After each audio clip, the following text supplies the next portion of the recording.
I live in beautiful, sunny Florida, and it is February, and I'm filming and not dealing with snow, but obviously enjoying the sunshine. That's the good news.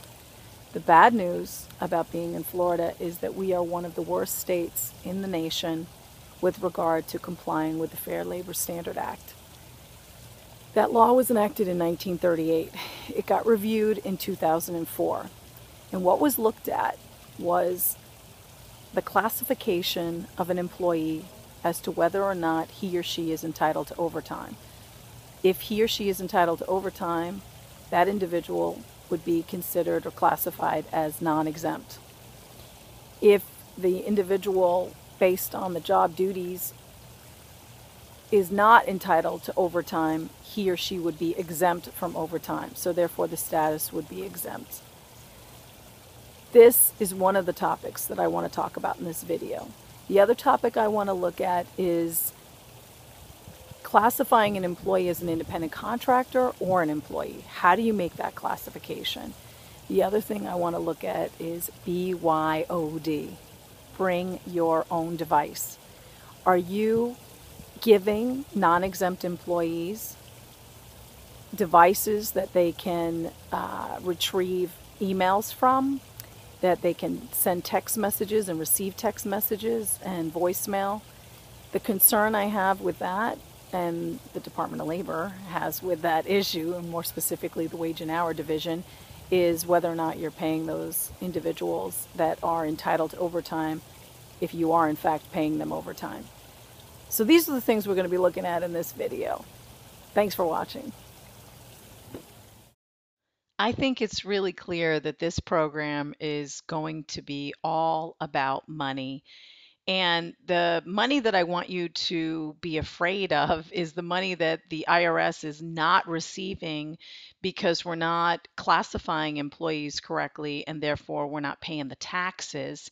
And the IRS is not only going to ask us for the back taxes, but also charge us penalties and interest. So let's look at, is the employee exempt or non-exempt? Well, it depends on the job duties.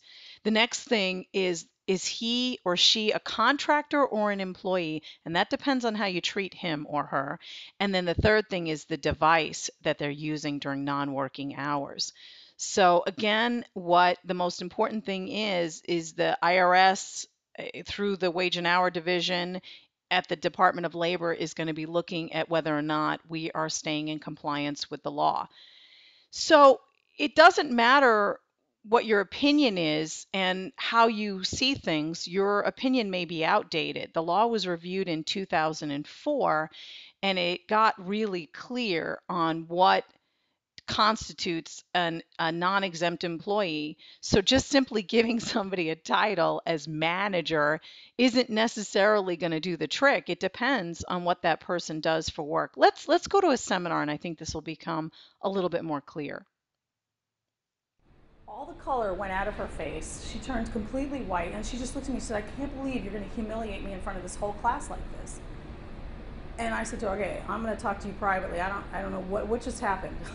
And then I went and talked to her privately, and she said, "How could you insult me like that?" And I said, "Okay, let's get a baseline here, because I'm looking at 2004. The law changed, and we don't call people salaried and hourly. It's not a compliment. It's not an insult. It's based on," some of you with me? You have employees like that though, don't you? "Why are you going to make me non-exempt?" Like it's an insult, and they don't realize we're helping them because they're entitled to overtime. And it's not a compliment or an insult. It's just based off of what you do for work. But I told her, you don't, she's like, "I make major decisions." I said, "No, you don't. You just know what he likes, and you're his assistant, and you do what he tells you to do." "No, I don't." "Yes, you do." "Well, because you have it memorized. He doesn't actually have to tell you anymore because he's told you for years." Right? Okay. Ugh, this job is hard, right? As with all of my videos, I am going to ask you to put your action plan together. So what does that look like? You need to go to the Department of Labor's website and find out if the employee truly is exempt or non-exempt by their standards, not yours. And then also look at the contractor versus the employee. I'll give you a hint. Are you giving that contractor materials to use? You shouldn't be doing that. Step number three, talk to your ID department about disabling a device so that an employee who is classified as non-exempt cannot use a device after working hours. Therefore, there won't be an issue, your word against his or her word. It just is what it is. Now, I love social media, and what I'm finding is that whether you contact me on Facebook, Twitter, LinkedIn, again here on YouTube, or with Google Plus, the conversations are fantastic and people are asking questions or they're stating their situations and bringing this information to life. So they're passing it on, information that really comes very well from another person and not necessarily from me. So I hope you do connect with me. And then the other thing I want you to do is to subscribe to this channel, Michelle Motivate Me. We have a lot of videos on just this topic, personnel law for managers. So we have topics on HIPAA, GINA. We also talk about Americans with Disabilities Act and what you need to do as a manager, preventing sexual harassment, and so much more. And if you don't see a video that you like, please let me know. I'd be happy to put one in there for you. Thank you so much. I'm so glad you've watched my video.